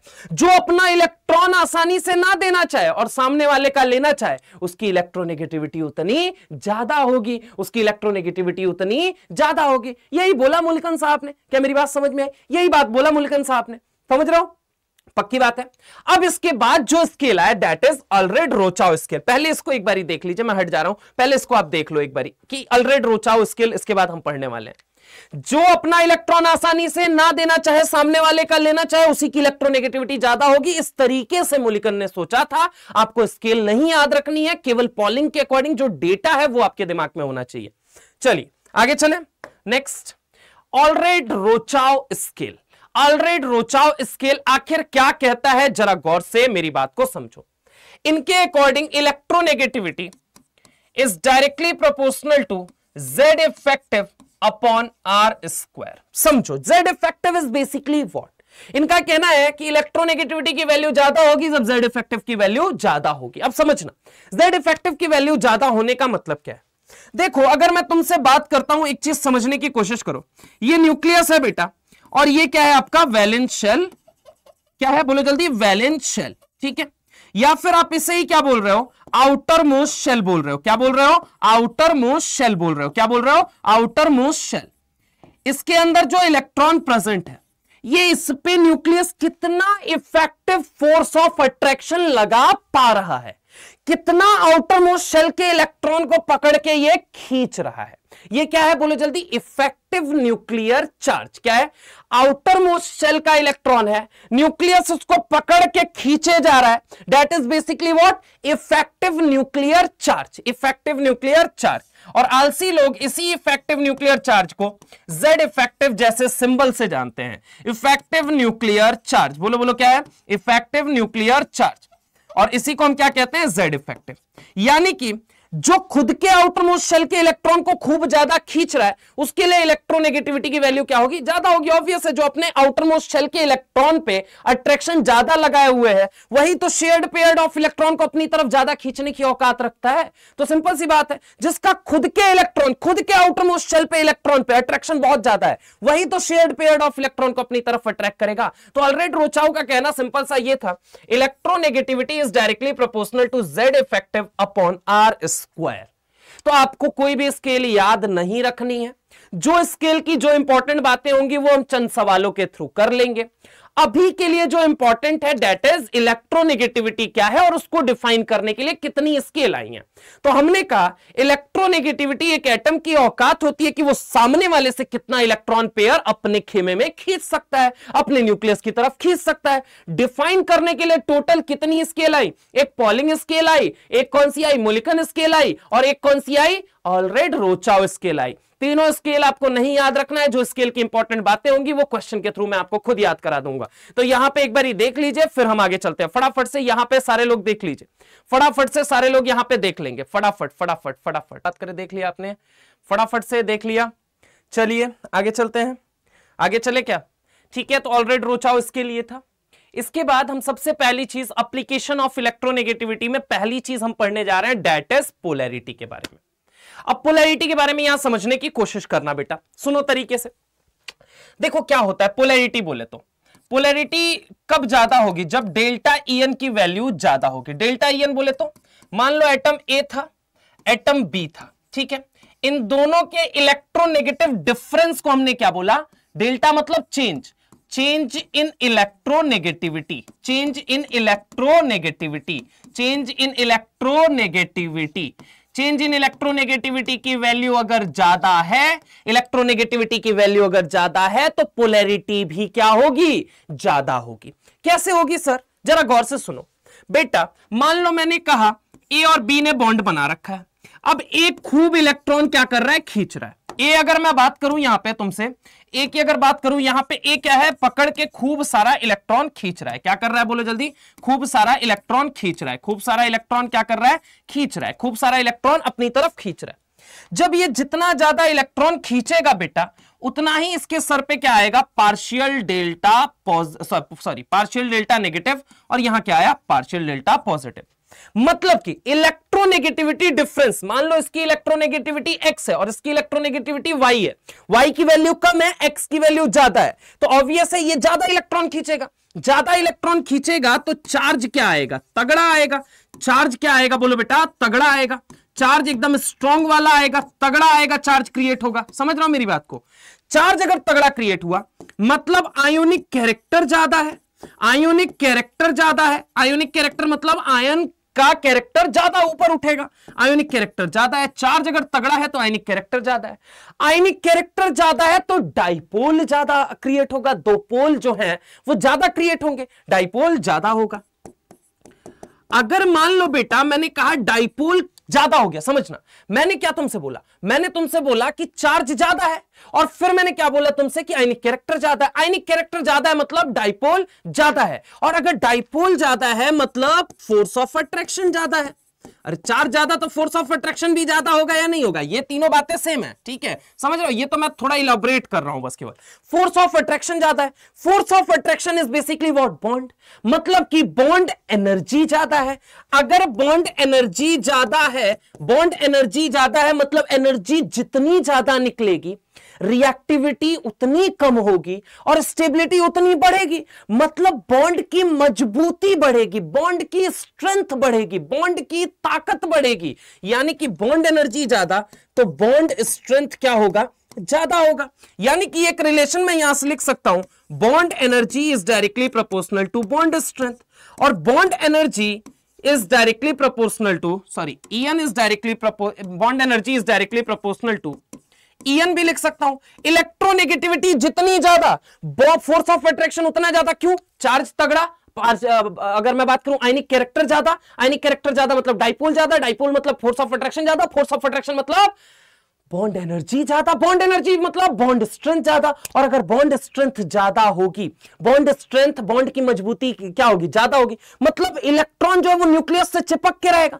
बॉन्ड लेंथ क्या हो जाएगी, बॉन्ड की लंबाई क्या हो जाएगी, कम हो जाएगी, क्योंकि इलेक्ट्रॉन को क्या करेगा, खींचेगा, न्यूक्लियस की तरफ करीब लाएगा, तो बॉन्ड लेंथ क्या हो जाएगी, कम हो जाएगी। यानी कि मैं यहां पे एक और बात लिख सकता हूं, क्या, bond energy is inversely proportional to bond length. हालांकि ये सब केमिकल बॉन्डिंग में आना है, ये मैं केवल ओवरव्यू दे रहा हूं अभी आपको, बस मैं केवल समझाना चाहता हूं। चार्ज तगड़ा, आयनिक कैरेक्टर ज्यादा, डाइपोल ज्यादा, फोर्स ऑफ अट्रैक्शन ज्यादा, बॉन्ड एनर्जी ज्यादा, बॉन्ड स्ट्रेंथ ज्यादा, बॉन्ड लेंथ कम हो गई। पक्की बात है। अब जैसे कि तुमसे सवाल क्या पूछ लिया गया कि HF, HCl, HBr और HI में पोलैरिटी कैलकुलेट कीजिए। कैलकुलेट पोलैरिटी मैं लिख देता हूं यहां पे, calculate polarity, calculate polarity, polarity calculate करना है आपको। कहां पे, HF, HCl, HBr और HI। अब आपको पता है बेटा, जब आप टॉप से बॉटम जाते हो, जब आप टॉप से बॉटम जाते हो, जब आप टॉप से बॉटम जाते हो तो साइज बढ़ती है और इलेक्ट्रोनेगेटिविटी की वैल्यू कम होती है। अब देखो मान लो H है, यहां HF है, HF बॉन्ड है, यहां क्या है, HCl बॉन्ड है, यहां क्या है, HBr बॉन्ड है, यहां क्या है, HI बॉन्ड है।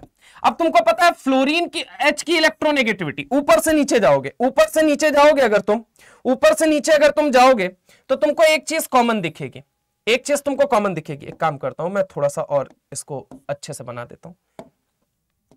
ये HF है, यहां पे देखो, एक मिनट, ये देखो, ये अगर मैं तुमसे बात करूं, H की इलेक्ट्रोनेगेटिविटी हर जगह क्या है, कॉमन है। कितनी होती है सर, 2.1 होती है। ठीक है, अब देखो जरा गौर से, फ्लोरीन की इलेक्ट्रोनेगेटिविटी कितनी होती है, 4 होती है। क्लोरीन की कितनी होती है, 3 होती है। ठीक है, ब्रोमीन की कितनी होती है, 2.8 होती है।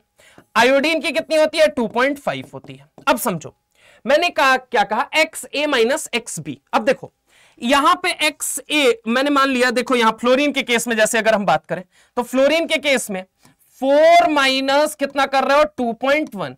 डेटा कितना आ रहा है, बोलो जल्दी, 4 माइनस 2.1 करोगे कितना आ जाएगा, बताओ बताओ कितना आ जाएगा, 1.9। जबकि 2.5 माइनस 2.1 करोगे तो कितना आ जाएगा, 0.4 आ जाएगा। अब देखो डेल्टा EN की वैल्यू जो है, चेंज इन इलेक्ट्रोनेगेटिविटी की वैल्यू जो है, ऊपर से नीचे आओ, चलो यहां पे भी करके देख लेते हैं। 3 माइनस 2.1 वैल्यू कितनी आई, 0.9। पक्की बात है। तो ऊपर से नीचे जब आ रहे हो तो ये क्या है, डेल्टा EN, ये क्या है, डेल्टा EN, ये क्या है, डेल्टा EN। डेल्टा EN की वैल्यू ऊपर से नीचे आने पे कम हो रही है। अगर डेल्टा EN की वैल्यू ऊपर से नीचे आने पे कम हो रही है, कम हो रही है, कम हो रही है, इसका मतलब क्या है, इसका मतलब क्या है कि पोलैरिटी उतनी ज्यादा नहीं आएगी। मतलब delta EN is directly proportional to what, polarity. मतलब पोलैरिटी उतनी ज्यादा कब, जब डेल्टा EN की वैल्यू ज्यादा तब। ठीक है, तो ऊपर से नीचे आ रहा है, डेल्टा EN की वैल्यू कम हो रही है, तो पोलैरिटी उतनी ज्यादा नहीं होगी। तो correct answer would be HF is more polar than HCl, HCl is more polar than HBr, HBr is more polar than HI। तो इसको फटाफट से देख लीजिए, नोट कर लीजिए, फिर हम आगे चलते हैं फटाफट से, फटाफट फटाफट फटाफट फटाफट फटाफट, चलिए चले आगे, चले चलिए आगे चलते हैं। नेक्स्ट चलते हैं, calculation of partial ionic character. ये इसका दूसरा एप्लीकेशन है। अब पार्शियल आयनिक कैरेक्टर मतलब एक चीज समझो, केमिस्ट्री में कभी 0 या 100 जैसा कुछ नहीं होता। आइडियल गैस इक्वेशन में भी PV is equal to nRT ideal gas equation है, जो आप आगे चल के पढ़ेंगे गैसियस स्टेट के अंदर। ठीक है, तो अगर मैं बात करूं आइडियल गैस इक्वेशन में भी 21 अजम्पशन लगे, तब उसको आइडियल माना गया। तो केमिस्ट्री में 0 या 100 जैसा कुछ नहीं होता है। ऐसे ही कोई बॉन्ड 100% आयनिक नहीं होता, 100% कोवेलेंट नहीं होता। हर कोवेलेंट के अंदर कुछ ना कुछ आयनिक कैरेक्टर है, हर आयनिक के अंदर कुछ ना कुछ कोवेलेंट कैरेक्टर है। तो जो कोवेलेंट के अंदर आयनिक कैरेक्टर है उसको भी हम आगे चल के केमिकल बॉन्डिंग में पढ़ेंगे, और जो आयनिक के अंदर कोवेलेंट कैरेक्टर है उसको भी हम आगे चल के पढ़ते हैं। कहां पे, बोलो केमिकल बॉन्डिंग में। लेकिन अभी हमारा क्या है कि calculation of partial ionic character, partial ionic character का कैलकुलेशन ये एक फॉर्मूले से किया जाता है, that is Henry Smith formula. क्या बोलो हेनरी स्मिथ फॉर्मूला। मैं सबसे पहले यहां पे बता दे रहा हूं, Henry Smith formula, Henry Smith फॉर्मूले से। ठीक है, हेनरी स्मिथ फॉर्मूला क्या कहता है, हेनरी स्मिथ फॉर्मूला आखिर कहता क्या है, तो जरा गौर से सुनना। परसेंट आयोनिक कैरेक्टर, क्या बोलता है, percent ionic character, percent ionic character अगर कैलकुलेट करना है तो उसके लिए इसने एक फॉर्मूला दिया, that is 16 into delta EN, 16 into delta EN plus 3.5 into delta EN का होल स्क्वायर। ठीक है, क्या बोला, 16 into delta EN plus 3.5 into delta EN का whole square. What is this delta EN, अभी तो कैलकुलेट करना बताया था यार, चेंज इन इलेक्ट्रोनेगेटिविटी।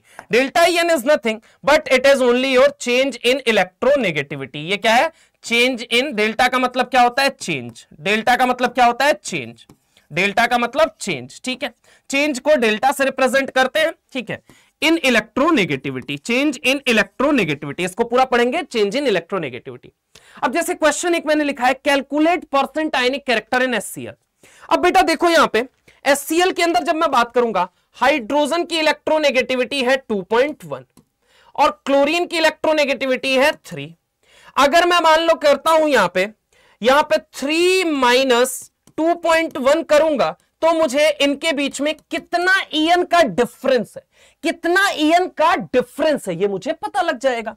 कितना हो जाएगा बोलो बेटा, 3 में 2.1 माइनस किया 0.9, कितना आ गया बोलो बेटा 0.9, कितना आ गया 0.9। This is your what, this is your delta EN. अब इस फॉर्मूले में ले जाके पुट कर दो। कैसे सर? अब वो तो यार जेई के स्टूडेंट हो, इतना तो कर ही सकते हो। यहां पे देखो कैसे होगा, हेनरी स्मिथ फॉर्मूला लगाया आपने, परसेंट आयोनिक कैरेक्टर आपको बताना है, परसेंट आयोनिक कैरेक्टर आपको बताना है। Percent ionic character is equal to what, 16 into delta EN की वैल्यू कितनी है 0.9 प्लस 3.5 इंटू 0.9 का होल स्क्वायर। अब देखो यहां पे जरा गौर से, अगर तुम इसको कैलकुलेट करोगे तो कितना हो जाएगा, 0.9 इंटू 0.9 कर लो, कितना हो जाएगा 0.81। कुछ लोगों को लगेगा कि 8.1 नहीं हो सकता सर, नहीं हो सकता भाई, 2 पॉइंट लगेंगे ना, एक इसका भी और एक इसका भी, तो कितना हो गया 0.81।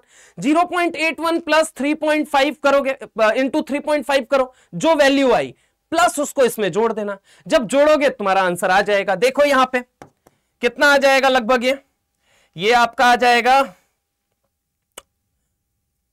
ये आपका आ जाएगा लगभग 17.235%। कितना आ जाएगा 17.235। यही डेटा आएगा, कैलकुलेट करके आप देख लेना, ठीक है।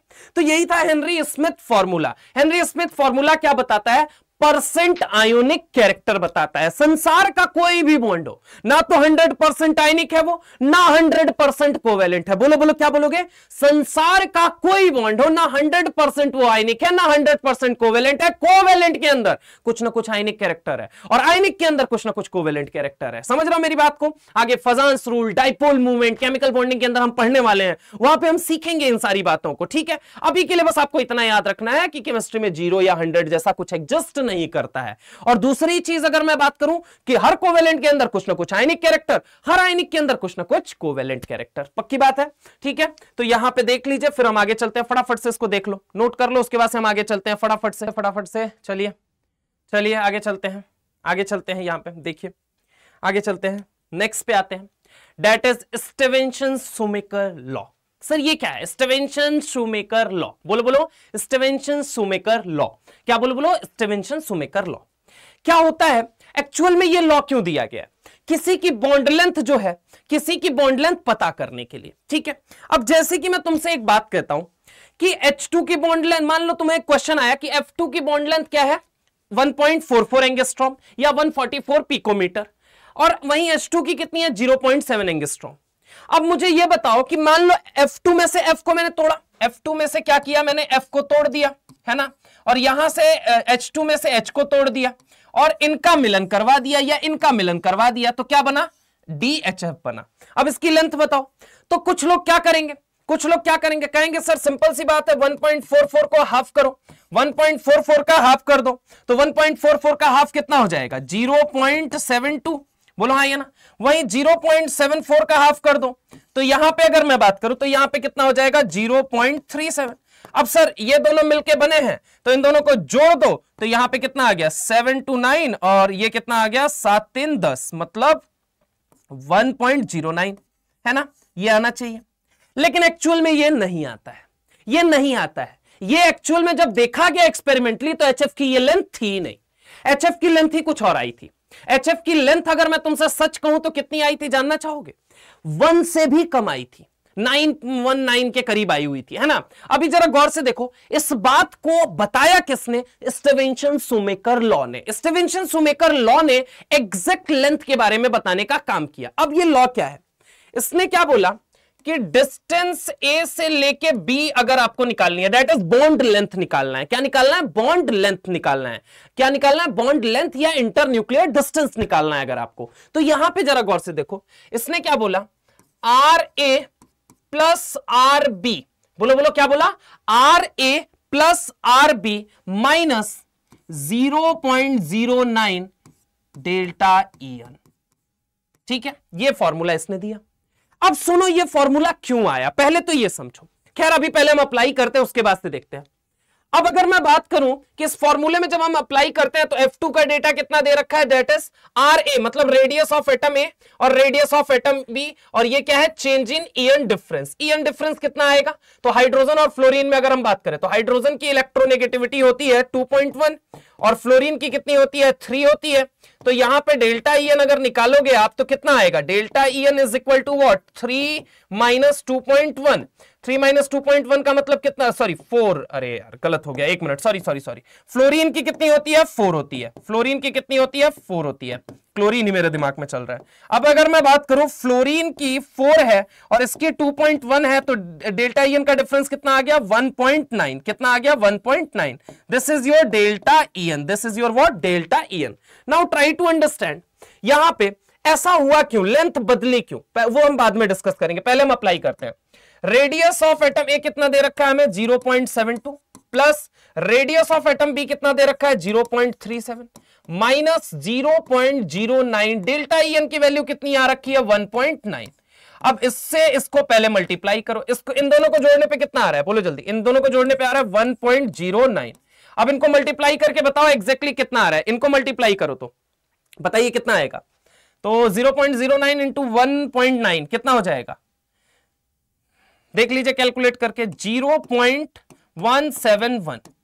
अब 1.9 में से 0.171 जब माइनस करोगे तो कितना हो जाएगा, 0.919 एंगस्ट्रॉम आएगा एग्जैक्टली।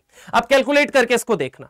तो एक्चुअल में एचएफ की जो बॉन्ड लेंथ आई, डीएचएफ जो आया, बॉन्ड लेंथ जो आई वो कितनी आई, 0.919 आई। क्यों, इसमें इलेक्ट्रोनेगेटिविटी का क्या ऐसा रोल है, तो इलेक्ट्रोनेगेटिविटी का क्या रोल है वो देखो। इलेक्ट्रोनेगेटिविटी का ये रोल है कि बेटा मान लो ये एच है और ये क्या है, एफ है, समझने की कोशिश करना।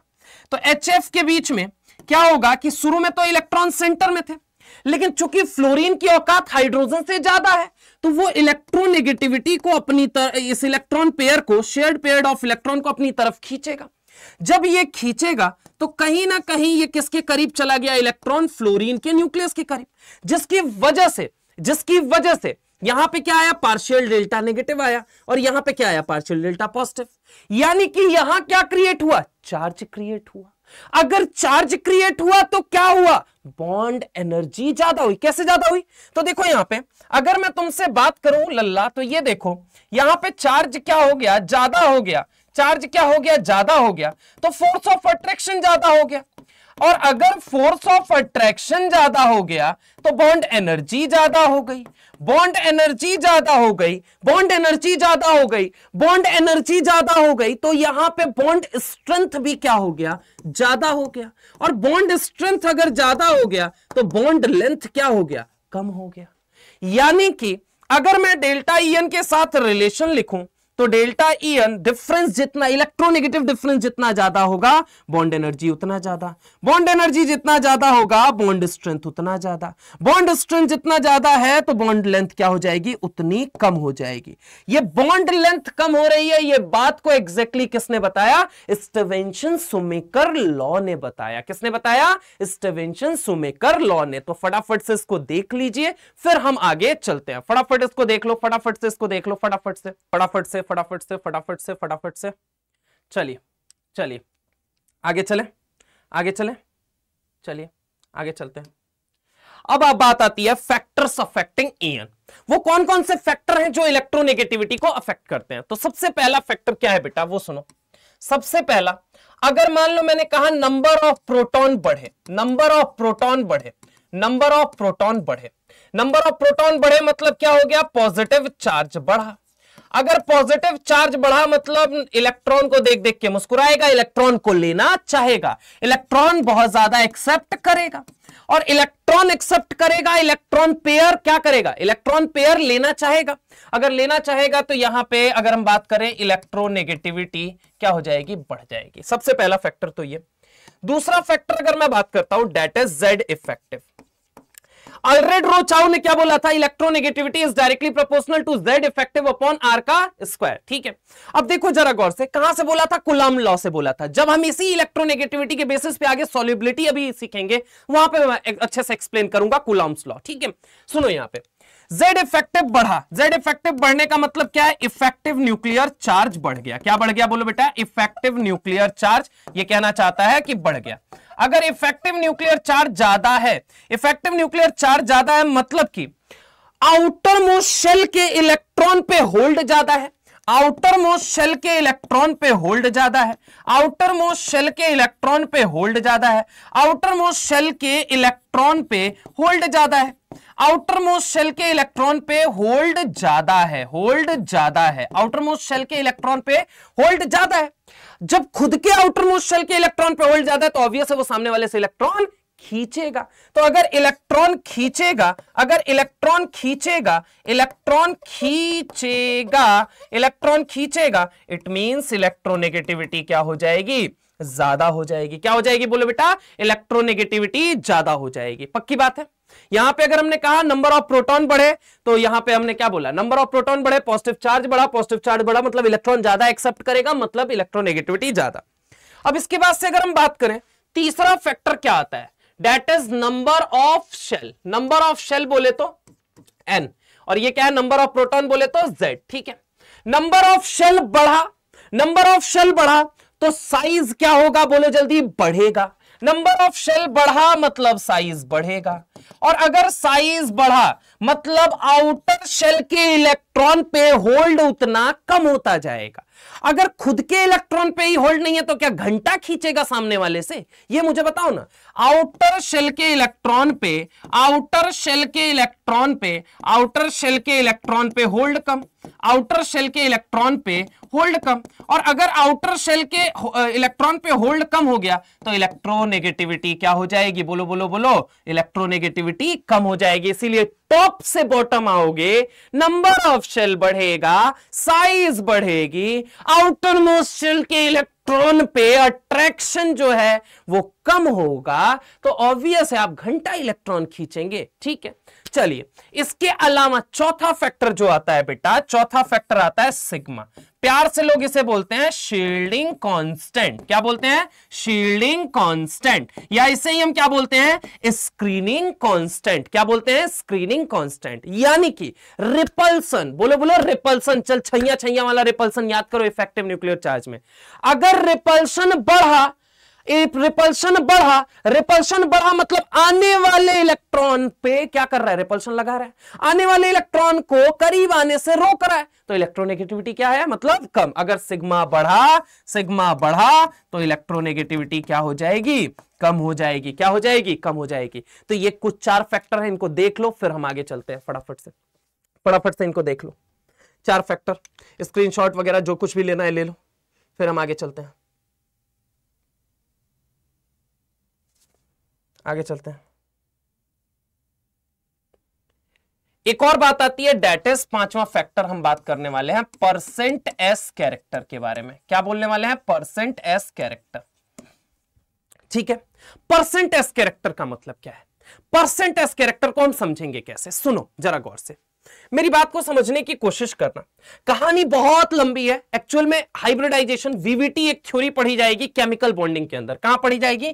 केमिकल बॉन्डिंग के अंदर, वैलेंस बॉन्ड थ्योरी। इसमें 2 बातें आपको मैं पढ़ाऊंगा। One is overlapping, one is basically what? Overlapping, and second one is basically what? Hybridization. क्या? हाइब्रिडाइजेशन। इस हाइब्रिडाइजेशन के अंदर मैं बहुत तरह की बातें करूंगा। अभी मैं 3 हाइब्रिड ऑर्बिटल को निकाल रहा हूं। हाइब्रिड ऑर्बिटल बोले तो S प्लस P, अगर एक S एक P के साथ मिक्स होता है तो इसको हम कहते हैं sp। अगर एक S 2 P के साथ मिक्स होता है तो हम इसको बोलते हैं sp2। अगर एक S 3 P के साथ मिक्स होता है तो हम इसे बोलते हैं क्या? बोलो बोलो, sp3। क्या बोलते हैं? sp3। अब समझने की कोशिश करना, समझने की कोशिश करना। ये सारी बातें कि ये कैसे मिक्स हुए, क्या है, ये सब हम आगे पढ़ेंगे। हमें बस इतना याद है, sp के जो सबशेल के जो ऑर्बिटल है, जब ये मिक्स करते हैं तो एक हाइब्रिड ऑर्बिटल बनता है। क्या बनता है? Hybrid orbital. Hybrid orbital, hybrid बोले तो जो मिलके बना हुआ है। एक s सबशेल का ऑर्बिटल मिक्स हुआ, एक p सबशेल का, दोनों ऑर्बिटल जब मिक्स हुए तो क्या बना? sp एक हाइब्रिड ऑर्बिटल बना। समझ रहे हो? वही बात है, लाल फूल नीला फूल दोनों को मिक्स कर दिया, ब्यूटीफुल। समझ रहे हो मेरी बात को? तो हमने क्या कहा था, वो बचपन में तुम कटिंग और बेकिंग का मेथड पढ़ते थे ना, कि तुम दो कलर के फूल को मिला देते थे, एक तीसरा नया फूल बन जाता था, वो हाइब्रिड था, समझ रहे हो। ऐसे ही s सबशेल का एक ऑर्बिटल लिया, p सबशेल का एक ऑर्बिटल लिया, सिर्फ एक एक लिए, मिक्स किया तो sp बना। p का 2 ले लिया, s का 2 क्यों नहीं लिया? अरे s के अंदर एक ही ऑर्बिटल होता है भैया, p के अंदर 3 होते हैं। p के अंदर कितने होते हैं? 3 होते हैं, ठीक है। एक होता है px, एक होता है py, और एक कौन सा होता है? pz होता है। कब बताया था? लेक्चर नंबर 1-2 के अंदर बताया था, क्वांटम नंबर पढ़ाते वक्त ही। सुनो अब जरा गौर से, मैंने कहा कि एक s एक p लिया तो sp बना, एक s 2 p ले लिए sp2, मतलब p2 है s 1 है, ठीक है। ऐसे ही एक s लिया और 3 p लिया तो हमने इसको क्या बोला? sp3 बोला। क्या बोला? sp3। क्यों मिक्स हुए, क्या वजह है, सब हाइब्रिडाइजेशन के अंदर डिटेल में पढ़ेंगे। समझ रहे हो मेरी बात को? अभी के लिए बस इतना समझो, अभी के लिए बस तुम इतना समझो, समझने की कोशिश करो कि ये मिक्स होके जो ऑर्बिटल बना रहे हैं हम इसको कह रहे हैं हाइब्रिड ऑर्बिटल। अब समझो बेटा, मैंने कहा ये न्यूक्लियस है, न्यूक्लियस के सबसे करीब s रहा, उससे थोड़ा दूर रहा p। अब समझने की कोशिश करो, एक बात मुझे बताओ, किस पे फोर्स ऑफ अट्रैक्शन न्यूक्लियस ज्यादा लगाएगा? ऑब्वियस है सर, s नजदीक है, s नजदीक है, s नियर में है, इसलिए फोर्स ऑफ अट्रैक्शन यहां क्या लगेगा सर? ज्यादा लगेगा।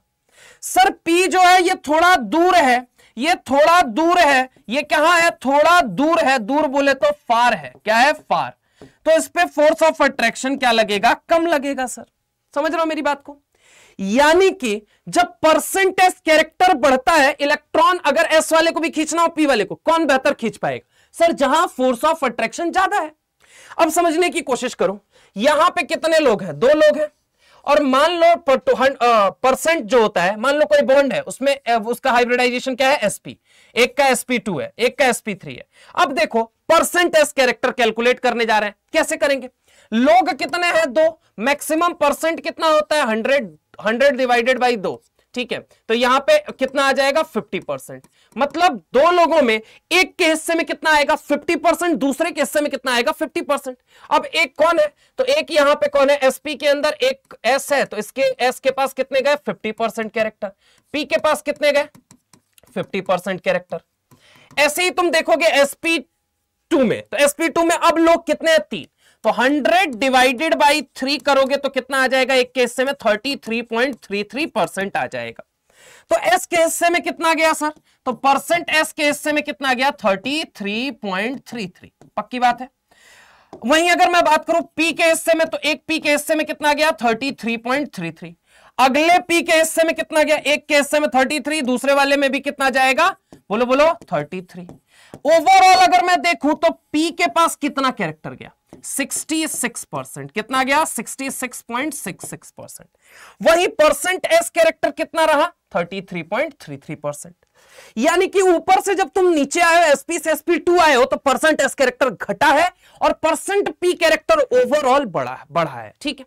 अब देखो कितने लोग हैं? 4 लोग। तो 100 डिवाइडेड बाई 4 किया, एक के हिस्से में कितना आया? 25। यहां पे एक एस है तो इसके हिस्से में आ गया 25, एक पी के हिस्से में 25, अगले पी के हिस्से में 25, अगले पी के हिस्से में 25। लेकिन अगर इन तीनों को मिला दो तो कितना हो गया? 75%। और यहां पे कितना हो गया? 25%। यहां पे कितना हो गया बेटा? 25%। यानी कि अगर इसके अंदर मैं बात करूं तो परसेंट एस कैरेक्टर 25% है केवल, और अगर मैं पी की बात करूं तो परसेंट पी कैरेक्टर 75% है। अब कुल मिला जुला के कहना क्या चाहते हो? तो एक बार ही देख लो इसको फटाफट, पहले स्क्रीनशॉट ले लो, फिर हम आगे चलते हैं। कहना मैं ये चाहता हूं कि जब तुम sp के बाद sp2 में आए, sp2 के बाद तुम sp3 में आए, यानी कि हमने क्या देखा कि जैसे जैसे ऊपर से नीचे आए परसेंट एस कैरेक्टर कम हुआ। परसेंट एस कैरेक्टर बोलो बेटा क्या हुआ? कम हुआ। कम हुआ तो यानी कि यहां पे अगर मैं बात करूं न्यूक्लियस के सबसे करीब में कौन था? परसेंट एस कैरेक्टर जो एस जो था वो न्यूक्लियस के सबसे करीब था, तो फोर्स ऑफ अट्रैक्शन ज्यादा कौन लगाएगा? बोलो बोलो कौन ज्यादा लगाएगा? बोलो बोलो एस ज्यादा लगाएगा पी के कंपैरिजन में। लेकिन ऊपर से नीचे जब मैं आ रहा हूं, ऊपर से नीचे आ रहा हूं तो परसेंट एस कैरेक्टर कम हो रहा है।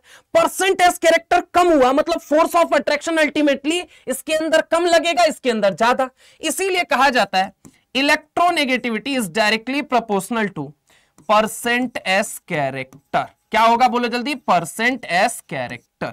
Electronegativity is directly proportional to what, percent S character. ये जितना ज्यादा इलेक्ट्रोनेगेटिविटी उतनी ज्यादा। अब इसके बेसिस पे एक एग्जांपल आपको कराता हूं, वो एग्जांपल देखिए क्या है बेटा। अभी के लिए समझो कि कार्बन जो है ये कितने बॉन्ड बनाता है, इन जनरल 4 बॉन्ड बनाता है, ठीक है। अब अगर एक चीज समझो, वैसे हाइब्रिडाइजेशन का फॉर्मूला बता दे रहा हूं, सिग्मा प्लस लोन पेयर, ऐसे कैलकुलेट कर सकते हो। अब देखो सिंगल बॉन्ड को कहा जाता है सिग्मा बॉन्ड। यहां सिग्मा बॉन्ड कितने हैं, 1 2 3 4, तो सिग्मा की वैल्यू कितनी हो गई, 4। लोन पेयर कितना है, 0। लोन पेयर क्या होता है सर, आगे चल के बताएंगे, ठीक है। नॉन बॉन्डेड इलेक्ट्रॉन पेयर को, जो इलेक्ट्रॉन पेयर होते हैं 2 तरह के होते हैं, एक होता है बॉन्डेड इलेक्ट्रॉन पेयर, एक होता है नॉन बॉन्डेड इलेक्ट्रॉन पेयर। जो नॉन बॉन्डेड इलेक्ट्रॉन पेयर है उसको हम कहते हैं लोन पेयर। यहां पे अगर मैं बात करूं non bonded lone pair, non bonded electron pair यानी लोन पेयर, कितना होगा, 0। स्टेरिक नंबर कितना आ गया, 4, और 4 आता है तो हाइब्रिडाइजेशन बनता है sp3। हमको कैसे पता लगेगा, चलो सुन लो। अगर ये स्टेरिक नंबर 2 आ गया तो हाइब्रिडाइजेशन होता है sp, 3 हो गया तो हाइब्रिडाइजेशन बनता है sp2, 4 हो गया तो हाइब्रिडाइजेशन क्या बनेगा, sp3 बनेगा, ठीक है। ऐसे ही 5 तो sp3d, 6 तो sp3d2, ठीक है। आगे चलते हैं, सुनो पहले यहां सिग्मा कितने हैं, 1 2 3 4, अगर 4 आया तो हाइब्रिडाइजेशन क्या बन गया, sp3। ऐसे ही मैंने कहा कार्बन कार्बन डबल बॉन्ड ले लो, ठीक है।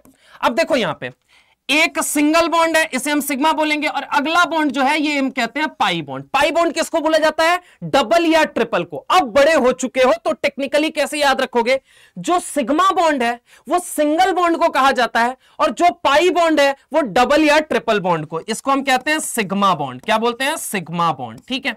और जो डबल या ट्रिपल बॉन्ड है उसको हम कहते हैं पाई बॉन्ड। क्या बोलते हैं, पाई बॉन्ड। समझ रहे हो मेरी बात को। तो अब सुनो, यहां पे hybridization is equal to what, sigma plus lone pair. तो सिग्मा हमें बस देखना है, एक एटम के लिए अगर हम देख रहे हैं 1 2 3, सर ये क्यों नहीं काउंट कर रहे हैं, ये अगला वाला बॉन्ड, ये पाई बॉन्ड है, पाई बॉन्ड को नहीं जोड़ना है, सिग्मा बॉन्ड को केवल देखना है। तो hybridization is equal to what, sigma plus lone pair. Sigma कितने हैं, 3, लोन पेयर 0/सन्नाटा, नंबर कितना आया, 3, और 3 है तो हाइब्रिडाइजेशन क्या हो जाएगी, sp2 हो जाएगी। मतलब अगर मैं बात करूं इस, यहां पे कार्बन का हाइब्रिडाइजेशन sp2, यहां पे कार्बन का हाइब्रिडाइजेशन sp3। अगला ऐसे ही अगर मैं बात करता हूं, मैंने क्या ले लिया बोलो जल्दी, कार्बन कार्बन ट्रिपल बॉन्ड। अब तुमको पता है ये जो है ये क्या है, सिग्मा बॉन्ड, ये जो है क्या है, सिग्मा बॉन्ड। डबल या ट्रिपल बॉन्ड को क्या बोला जाता है बेटा, पाई बॉन्ड बोला जाता है, जिसका हाइब्रिडाइजेशन के अंदर कोई रोल नहीं होता है। ये जब पढ़ेंगे तब सीखेंगे, अभी निकाल कैसे रहे हैं। तो यहां पे देखो hybridization is equal to sigma plus lone pair. Sigma कितना है, 1 नहीं 2, लोन पेयर कितना है, 0, नंबर कितना आया, 2, हाइब्रिडाइजेशन sp। यानी कि क्वेश्चन क्या, हमने पहले हाइब्रिडाइजेशन निकाल के आपको बता दिया। क्वेश्चन क्या है, यहां पे C सिंगल बॉन्ड C की इलेक्ट्रोनेगेटिविटी ज्यादा, या C डबल बॉन्ड C की, या C ट्रिपल बॉन्ड C की। इसका हाइब्रिडाइजेशन sp आया है, इसका कितना आया, sp2 आया है, इसका कितना है, sp3 आया है। परसेंट एस कैरेक्टर कम, percent S character maximum, percent S character कम तो यहां पे मैक्सिमम, और परसेंट एस कैरेक्टर अगर बढ़ा तो इलेक्ट्रोनेगेटिविटी सबसे ज्यादा उसी की जिसमें परसेंट एस कैरेक्टर ज्यादा, जिसमें परसेंट एस कैरेक्टर ज्यादा। यानी कि इसकी कार्बन कार्बन ट्रिपल बॉन्ड की इसीलिए 3.25 होती है, और इसका जो डेटा होता है डेट इज 2.75, और इसका होता है 2.5। आज का जो लेक्चर था इसमें हमने इलेक्ट्रोनेगेटिविटी के बारे में पढ़ा। इसके बाद हमने कौन कौन सी स्केल थी वो जाना, एप्लीकेशन क्या था ये जाना, और इसके बाद फैक्टर्स अफेक्टिंग इलेक्ट्रोनेगेटिविटी। इसी के साथ हम आगे चलते हैं और दिल से आपको धन्यवाद कहते हैं। थैंक यू वेरी मच इतनी देर मुझे सुनने के लिए। नेक्स्ट टर्न पे फिर आऊंगा, क्वेश्चंस कराऊंगा, हर वो बातें जो इलेक्ट्रोनेगेटिविटी की और इंपॉर्टेंट है, उन सारी बातों पे बहुत डिटेल में चर्चा करेंगे। इसी के साथ चलिए आज के लेक्चर के लिए बस इतना ही। This was all about today's session. Rest we will proceed later on. Thank you very much.